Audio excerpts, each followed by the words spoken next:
Sir, भारतीय विदेश मंत्री एस जयशंकर की हाल की मालदीव्स यात्रा काफी सफल रही। आखिर दोनों देशों के संबंधों में आया तनाव यकायक दूर कैसे हो रहा है सर? नीरज जी, ये सवाल एक ऐसा है जी। जो पिछले साल जब दिसंबर से इलेक्शंस हुए जी। तब से हमारे बीच, मैं कह रहा हूँ भारत के ऊपर एक प्रश्न चिन्ह बना हुआ है जी। कि ये संबंध ऐसे क्यों हो गए। जी। और यही चीज आ रही, अभी भी कहा जा रहा है कि नेबर्स के साथ ऐसे क्यों हो रहा है। जी। लेकिन मुझे लग रहा है कि 8-9 महीनों में शायद मालदीव्स को और मालदीव्स के लोगों को भी ये पता लग गया, उनके सरकार को और उनके लोगों को, जी। कि जो वो सोच रहे थे कि चीन के साथ या चीन की वजह से उनको मिलेगा, वो मिल नहीं पाया जी। इन 10 महीनों में। जी। और हमारे फॉरेन मिनिस्टर देखिए ऐसे नहीं गए। जी। 1 महीने पहले आप देखिए उनके फॉरेन मिनिस्टर आए थे हमारे यहाँ, जी। और 2 दिन की विजिट पर वो आए थे, मई में आए थे। इनफैक्ट मूसा जमीर जो उनके मालदीव्स के विदेश मंत्री हैं, वो आए थे 9-10 को, यहाँ बातचीत करके गए। और उस बात में उन्होंने भी ये चीज़ महसूस की कि भारत ही उनका मददगार ज़्यादा हो सकता है। और उसके बीच में भी देखिए, उससे पहले भी एक जो इनका अप्रैल में भारत ने काफ़ी मदद की थी मालदीव्स की। जी।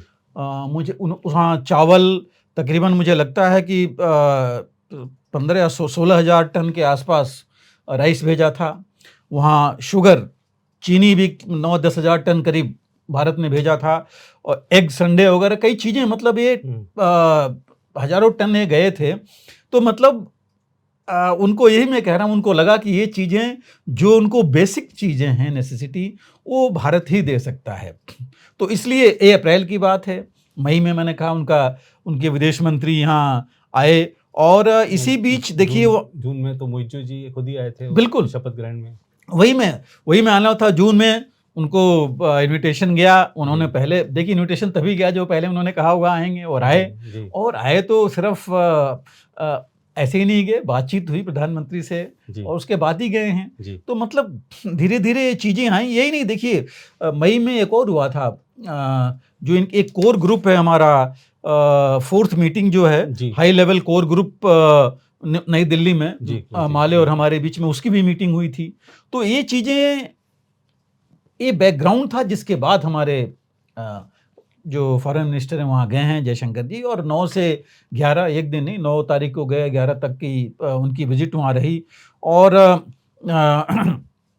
जैसे आपने कहा, मोइजू जो प्रेसिडेंट थे, वो रहे थे, यहाँ पर आए थे इनॉग्रेशन में प्रधानमंत्री के। तो ये सब चीज़ें ने ऐसा माहौल बनाया कि लगा कि हाँ, तभी जा कर के गए वहाँ पर हैं।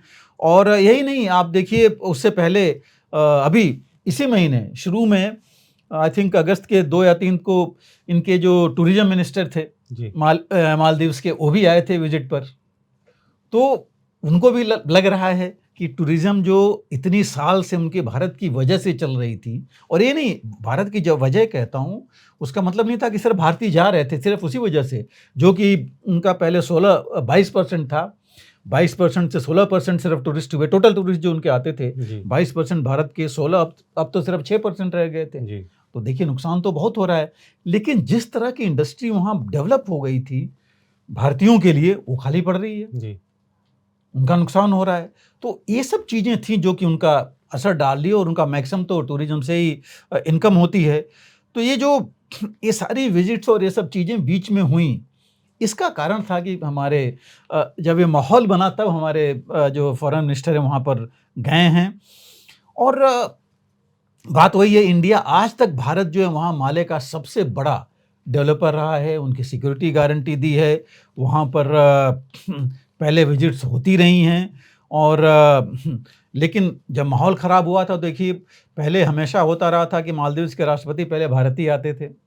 इस बार वो चीन गए, उन्होंने भारत को बोला कि आप मिलिट्री अपने पर्सनल को वहाँ से हटाइए। 88 लोग थे, बहुत बड़ा वो नहीं था, लेकिन फिर भी एक मैसेज गलत गया वहाँ पर। तो ये कुछ चीज़ें थी, लेकिन ये चीज़ें क्यों हैं, ये भी हमको देखना पड़ेगा। मालदीव्स बहुत छोटा है, हजारों, उनका 4,000 से ऊपर तो उनके आइलैंड्स हैं छोटे बड़े, जी, जिनको भारत उनके लिए बहुत कुछ कर रहा था।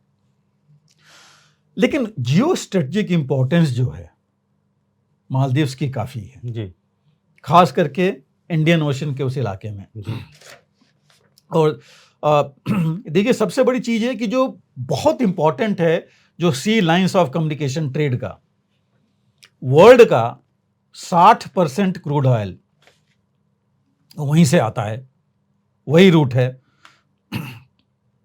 चीन कई सालों से उसमें लगा हुआ है जी, इंडियन ओशन पर अपना दबदबा बनाए, जी, और कब से, बहुत सालों से ट्राई कर रहा है मालदीव्स में। जी, और आज की हालत में मालदीव्स की 70% डेट चीन की है। चीन की, जी, लेकिन देखिए चीन अकेला नहीं है, अमेरिका भी इन्फ्लुएंस चाहता है। जी, देखिए अमेरिका का, मैं एक रिपोर्ट पढ़ रहा था स्टेट डिपार्टमेंट का, उन्होंने भी लंबा चौड़ा एक लॉन्ग टर्म प्लान बनाया हुआ है। जी, वो भी चाहते हैं कि अभी तक उनका मालदीव्स में कोई एस्टेब्लिशमेंट नहीं है, जी, उनकी एम्बेसी जो काउंसिल है, काउंसलर जो एक्सेस है, वो भी श्रीलंका से होता है, कोलंबो में है। जी, उसमें उन्होंने लिखा था कि 2020 से वो चाहते थे कि उनका इन्फ्लुएंस वहाँ हो, और वो चाहते थे कि जो कोलंबो में उनका काउंसलर एक्सेस है वो यहाँ शिफ्ट करें। जी, और उन्होंने ये भी लिखा था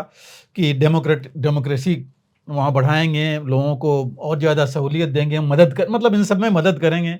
लेकिन देखिए अल्टीमेटली तो एक ही एम है, प्रेजेंस वहाँ पर इस इंडियन ओशन के लिए, जी, और उस लाइंस ऑफ कम्युनिकेशन जो सी का है उसको नज़र रखने के लिए, उस पर अपना दबदबा बनाए रखने के लिए। तो ये जो स्ट्रेटजिक इम्पोर्टेंस है मालदीव्स की, मालदीव भले कुछ नहीं हो अपने में, जी, लेकिन ये है वहाँ पर उसकी। और यही वजह है कि मैं ये कहूँगा, अब धीरे धीरे वो खिलौना बन रहा है इन शक्तियों के बीच में। जी, तो अब जहाँ से शायद मुझे लग रहा है कि उनको भी कुछ लग रहा है कि ये चीज़ें हैं, और इस वजह से उन्होंने ये आपस में थोड़ा बढ़ाया है कि आपस में मेल जोल और बढ़े और बातचीत हो, और जो चीज़ें उनको नहीं मिल पा रही है वो उनको मिले। और इस विजिट में देखिए काफ़ी चीज़ें हुई हैं। हमारे जब 2 दिन पहले ही तो वापस आए हैं जी, जो फॉरेन मिनिस्टर हैं, वहाँ उन्होंने वहाँ कैपेसिटी बिल्डिंग की बात की है, एमओयू वहाँ पर हुई है। उन्होंने जो 6 हाई इम्पैक्ट कम्युनिटी प्रोजेक्ट्स की भी बात की है, जी, जिस पर अंडरस्टैंडिंग हुई है। वहाँ पर जो उन्होंने वाटर सीवेज डेवलपमेंट, जो बेसिक चीज़ें हैं, रिक्वायरमेंट्स जो दूसरा कोई नहीं कर सकता, जिसमें भारत आगे है, वहाँ उस पर बात हुई है, उसको आगे करने के लिए। उन्होंने फाइनेंस मिनिस्टर से मिले, प्रेसिडेंट से मिले। एक डेलीगेशन जो पिछली सरकार थी उनकी भी पार्टी की आई थी, उससे भी उन्होंने मिला। और यहाँ तक कि जो यूपीआई है, जी, जो दुनिया में अब भारत आगे बढ़ा रहा है, बाकी देश भी ले रहे हैं, उसको सीख रहे हैं, देख रहे हैं, जी, उसके बारे में भी एक एमयू साइन हुआ कि जी, वहाँ भी यूपीआई एक्टिव रहेगा। उसके साथ ही ये भी हुआ कि तकरीबन 1000 उनके सिविल सर्वेंट्स हैं, उनकी ट्रेनिंग पहले ऑलरेडी हैं, उनकी भी ट्रेनिंग यहाँ पर होगी। जी, तो एक अच्छा मैं कहूँगा एक अच्छी पहल है मालदीव्स की तरफ से, क्योंकि भारत ये पहल हमेशा करता रहा है, चाहता भी रहा है। तो इन सब चीज़ों को देख के लगता है कि ये एक बहुत सकारात्मक माहौल बन रहा है। देखिए हर एक माहौल बनने में समय तो लगता है, जी, तो एक सकारात्मक माहौल बन रहा है, और धीरे धीरे इससे संबंधों पर भी असर पड़ेगा। और हालांकि जो मोइज़ू हैं राष्ट्रपति, उन्होंने बोला था कि हम जो है न तो प्रो चाइना होंगे और न एंटी इंडिया होंगे, जी, लेकिन ज़मीनी स्तर पर काम कैसे होता है, किस तरह का होता है, और वहाँ के जो एलिमेंट्स हैं, जो कुछ एलिमेंट्स ऐसे हैं जो थोड़ी एंटी इंडिया फीलिंग उन्होंने किया था चुनाव के टाइम, थोड़ी क्या बोल के आए थे, खुले में आए थे। और यहाँ तक था कि कुछ वहाँ भी अलकायदा और बाकी एलिमेंट्स हैं, उन पर भी अगर नज़र रखेंगे तभी जा कर के माहौल और अच्छा बन पाएगा। बट एक अच्छी और सकारात्मक पहल जरूर है। जी, बिल्कुल सर। अगर आप भी लेना चाहते हैं देश दुनिया की तमाम जानकारी तो आज ही सब्सक्राइब करें हमारे चैनल को। साथ ही नीचे दिए बेल आइकन को जरूर दबाएं ताकि हर अपडेट आप तक पहुंच सके।